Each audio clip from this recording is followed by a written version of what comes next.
Today's apologist claim: biblical prophecies prove the Bible is true. Many Christians believe that the best evidence that the Bible is the divine Word of God is the fact that it is filled with hundreds of fulfilled prophecies. After all, humans couldn't possibly come up with such amazing prophecies by themselves, right? But few Christians actually investigate these prophecies to see if they were indeed impossible for people to come up with on their own. So how can one determine whether a biblical prophecy is divine knowledge rather than just a mundane prediction? Well, it's actually not that difficult. Here is a list of 10 fairly obvious requirements that a divine prophecy must fulfill. It must have been understood to be a prophecy when first stated, not claimed to be so after the fact. Otherwise, any coincidentally accurate but mundane statement made in the past could be claimed as prophecy. It must actually have been prophesied before the event occurred, not simply claimed after the fact to have been prophesied. This should be obvious, since anyone can make accurate statements about an event that has already happened and then say they made the prophecy before the event. It must be specific enough so that it could describe only one possible event, which was clearly understood before the event occurred. A generic event, like a mighty army will be destroyed if it is not vigilant, is something anyone could successfully predict, and a God with perfect knowledge would not need to make prophecies with conditional statements to cover multiple outcomes.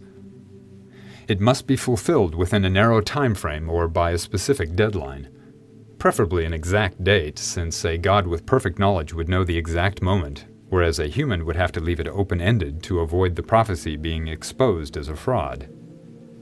It must be a highly improbable event, not some common occurrence. Again, a generic event, such as predicting the death of a great leader, is something that occurs all the time and is thus easy to predict. It must be something humans cannot deliberately manipulate into happening. After all, if the prophecy states something will occur that people could actually make happen on their own, then believers can work toward making that event occur. It must be fulfilled in a literal way, not in some spiritual or metaphorical way that cannot be demonstrated. This should be obvious. If the effect of the prophecy can't be detected in any measurable way, then there is no way to demonstrate that it was fulfilled. Its fulfillment must be well documented, ideally with observable evidence. You can't simply claim a prophecy was fulfilled without there being clear evidence that it was indeed fulfilled. It must not be edited after it was prophesied. Clearly, if the original prophecy turned out to be wrong and then someone later edited the prophecy to fit what actually happened, that doesn't demonstrate any divine knowledge. It should not be part of other prophecies with a questionable success record. All of them should be fulfilled. After all, why would a God with perfect knowledge make failed prophecies? And if there are only a few fulfilled prophecies among many, then the few that are fulfilled could simply be lucky guesses by human writers.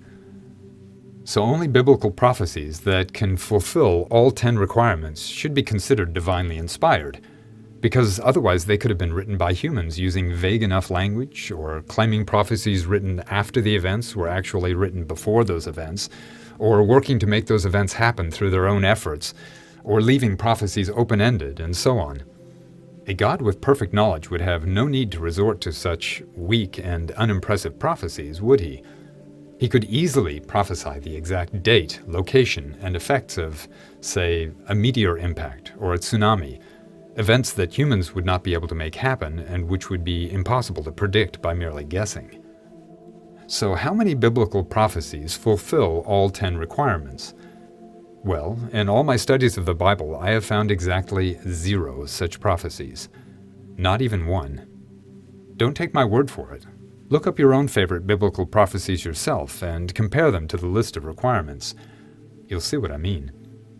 But let me give you some examples of what I'm talking about. You may wish to pause the video to read them. Here are examples of vague or mundane prophecies without specific dates, which allows them to be shoehorned into a variety of historical events. Here are examples of prophecies never claimed to be prophecies in the first place, or only seem prophetic when improperly translated or taken out of context of the surrounding text. Here are examples of prophecies only fulfilled by their own believers deliberately striving to fulfill those prophecies. Here are examples of prophecies written only after the events occurred. And here are examples of prophecies claimed to be fulfilled despite no evidence any prophecy was ever actually made. In addition, here are some of the many examples of clearly failed prophecies, requiring apologists to water down their meaning and creatively interpret them to fit the facts. So if prophecies are supposed to be divine knowledge to prove the truth of the Bible, but not a single prophecy actually fulfills all 10 requirements to distinguish a divine prophecy from one humans could have made up, then what do we have? What we have is strong evidence against the Bible being the true Word of God.